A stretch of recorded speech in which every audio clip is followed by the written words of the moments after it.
معروف لکھاری اور تجزیہ کار حماد غزنوی نے کہا ہے کہ پاکستان میں آج تک کسی منتخب وزیر اعظم اور آرمی چیف کی لو اسٹوری کا انجام اچھا نہیں ہوا اور شاید آئندہ بھی نہ ہو سکے جب تک کہ سول ملٹری تعلقات کو آئین کے منطقہ میں نہ لایا جائے گا۔ منتخب وزرائے اعظم پر ہمیشہ یہ الزام رہا ہے کہ وہ اپنا چیف لانا چاہتے ہیں، لیکن سچ یہ ہے کہ وہ ہمیشہ غیر سیاسی چیف ڈھونڈتے رہے ہیں، کبھی کسی سینئر افسر کو اور کبھی کسی جونیئر افسر کو۔ تاہم اب جبکہ سپریم کورٹ کے چیف جسٹس کی طرح فوج کے سینئر موسٹ جرنیل کو نیا آرمی چیف بنانے کا اعلان ہو چکا ہے، تو جنرل عاصم منیر کو بھی اپنے حلف کی پاسداری کرتے ہوئے اور فوج کی کھوئی ہوئی ساکھ بحال کرنے کے لیے غیر سیاسی ہونے کا اعلان کرنے پر سختی سے عمل پیرا ہو کر دکھانا ہوگا۔ اپنے تازہ سیاسی تجزیے میں حماد غزنوی کہتے ہیں کہ 6 سال تک پاکستان کے سیاہ و سفید کے مالک بنے رہنے کے بعد بالآخر جنرل باجوہ ایک اور توسیع کی حسرت دل میں لیے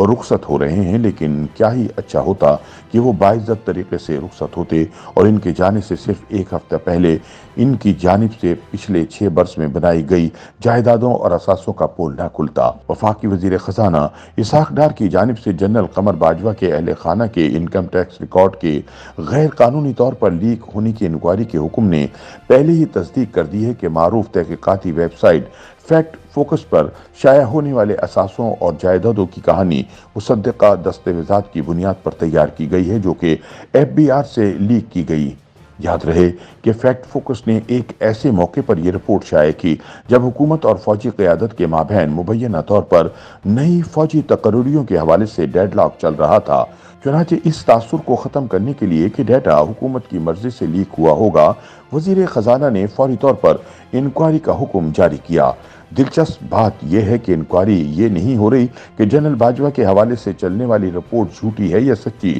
بلکہ یہ معلوم کیا جا رہا ہے کہ جنرل صاحب کا ڈیٹا کس نے لیک کر دیا۔ یاد رہے کہ فیکٹ فوکس پر شائع ہونے والی احمد نورانی کی تحقیقاتی رپورٹ میں ٹیکس گوشواروں اور ویلتھ سٹیٹمنٹ کا حوالہ دیتے ہوئے دعویٰ کیا گیا تھا کہ army chief general Qamar Bajwa کے خاندان نے گزشتہ 6 برسوں میں 12 ارب روپے سے زائد کی جائیدادیں اور اثاثے بنائے۔ باجوہ خاندان کی جائیداد اور اثاثوں کے حوالے سے خبر بریک کرنے سے پہلے فیکٹ فوکس نامی تحقیقاتی ویب سائٹ نے سابق وزیر اعظم عمران خان، سابق فوجی حکمران جنرل پرویز مشرف اور سابق فوجی ترجمان لیفٹیننٹ جنرل عاصم سلیم باجوہ کی کرپشن کے حوالے سے بھی خبریں شائع کیں۔ آرمی چیف کے خاندان کے ٹیکس ریکارڈ کے حوالے سے فیکٹ فوکس کی رپورٹ کے مطابق پاکستان کے اندر اور باہر آرمی چیف اور ان کی اہلیہ کے معلوم اثاثوں اور کاروبار کی موجودہ مارکیٹ ویلیو 12 ارب 70 کروڑ روپے ہے۔ ویب سائٹ نے اپنی رپورٹ میں 2013 سے 2021 تک جنرل قمر جاوید باجوہ اور ان کے خاندان کی ویلتھ سٹیٹمنٹس بھی شیئر کی۔ رپورٹ میں دعویٰ کیا گیا کہ جنرل قمر باجوہ کی اہلیہ عائشہ امجد کے اثاثے جو 2016 میں صفر تھے وہ بعد کے 6 برسوں میں 2 ارب 20 کروڑ روپے ہو گئے۔ رپورٹ میں دعویٰ کیا گیا ہے کہ اس رقم میں فوج کی جانب سے ان کے خاوند کو ملنے والے رہائشی پلاٹ، کمرشل پلاٹ اور مکانات شامل نہیں ہیں۔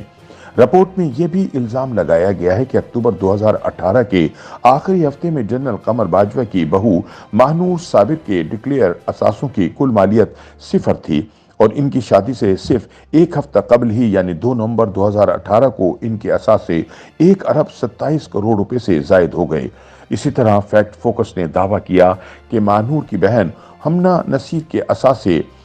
2016 میں صفر تھے جو 2017 تک اربوں میں پہنچ گئے۔ رپورٹ میں مزید الزام لگایا گیا ہے کہ ماہنور کی 3 بہنوں میں سب سے چھوٹی نابالغ بہن کے ٹیکس ریٹرن پہلی بار 2018 میں جمع کرائے گئے جبکہ ابھی وہ صرف 8 سال کی تھیں۔ رپورٹ میں کہا گیا ہے کہ اس کے 2017 کے ریٹرن ظاہر کرتے ہیں کہ اسے 5 عدد جائیدادیں بطور تحفہ دی گئیں۔ رپورٹ میں الزام لگایا گیا ہے کہ آرمی چیف کے دوست اور ان کے صاحبزادے کے سسر صابر حمید مٹھو کے ٹیکس گوشوارے 2013 میں 10 لاکھ سے بھی کم تھے، تاہم آنے والے برسوں میں وہ بھی ارب پتی ہو گئے اور لاہور کے طاقتور بزنس ٹائکون بن گئے اور بیرون ملک اثاثے منتقل کرنے شروع کر دیے۔